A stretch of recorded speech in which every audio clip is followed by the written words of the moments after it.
Cinema ট্র্যাজেডিকেও হার মানাবে সাবেক এই এমপির নিঃস্ব হওয়ার গল্প।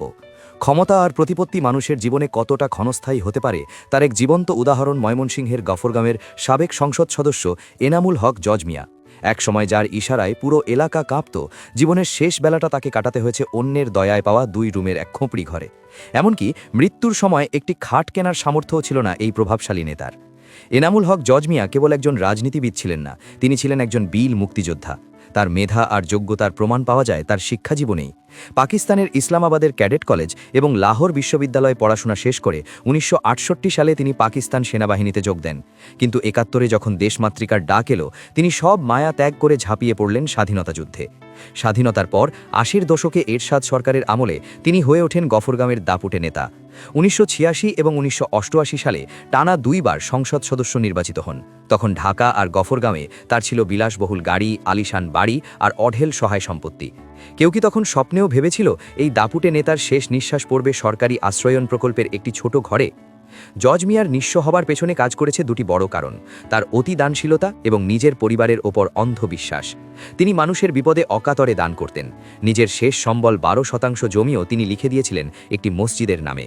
কিন্তু জীবনের সবচেয়ে বড় ভুলটি তিনি করেছিলেন নিজের সমস্ত সম্পত্তি স্ত্রী ও সন্তানদের নামে লিখে দিয়ে। জজ মিয়া 3টি বিয়ে করেছিলেন। তার প্রথম স্ত্রী ও কন্যা আমেরিকায় থিত হয়েছেন।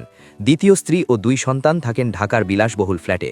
তিনি ভেবেছিলেন জীবনের শেষ প্রান্তে এসে সন্তানরা তাকে আগলে রাখবে, কিন্তু দুর্ভাগ্যজনকভাবে যখনই তিনি সব সম্পত্তি সন্তানদের নামে লিখে দিলেন, ঠিক তখন থেকেই শুরু হলো অবহেলা।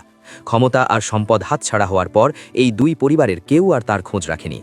যে সন্তানদের তিনি সোনার চামচ মুখে দিয়ে বড় করেছেন, তারাই তাকে একলা ফেলে নিজেদের আখের গোছাতে ব্যস্ত হয়ে পড়ে। শেষ বয়সে তার একমাত্র সঙ্গী ছিলেন তৃতীয় স্ত্রী রুমামা আক্তার এবং তাদের ছোট সন্তান। এই স্ত্রী তাকে ছেড়ে না গেলেও দারিদ্র্য তাদের ছায়ার মতো তাড়া করত। পরিস্থিতি এতটাই চরমে পৌঁছেছিল যে 2 বারের সাবেক এই সংসদ সদস্যকে এক কক্ষের একটি ভাড়া বাসায় মানবেতর জীবন কাটাতে হতো। 83 বছর বয়সী এই বৃদ্ধের ঘরে একটি খাট পর্যন্ত ছিল না। মেঝেতে বিছানা পেতে তাকে ঘুমাতে হতো। অর্থের অভাবে বন্ধ হয়ে গিয়েছিল প্রয়োজনীয় চিকিৎসাও। এই করুণ খবর যখন স্থানীয় সংসদ সদস্য ফাহমি গোলন্দাজ বাবেলের কানে পৌঁছায়, তার উদ্যোগে প্রধানমন্ত্রীর আশ্রয়ন প্রকল্পের আওতায় একটি ঘর বরাদ্দ দেওয়া হয় জজ মিয়াকে। যিনি একসময় হাজারো মানুষের ভাগ্য নির্ধারণ করতেন, জীবনের শেষ লগ্নে তাকেই একটু আশ্রয়ের জন্য সরকারের দিকে তাকিয়ে থাকতে হলো। 2023 সালের 11ই জানুয়ারি বুধবার ভোরে সেই আশ্রয়ন প্রকল্পের ঘরেই 83 বছর বয়সে না ফেরার দেশে পাড়ি জমান এনামুল হক জজ মিয়া। তার মৃত্যু আমাদের সমাজের এক নগ্ন বাস্তবতাকে সামনে এনে দাঁড় করিয়েছে।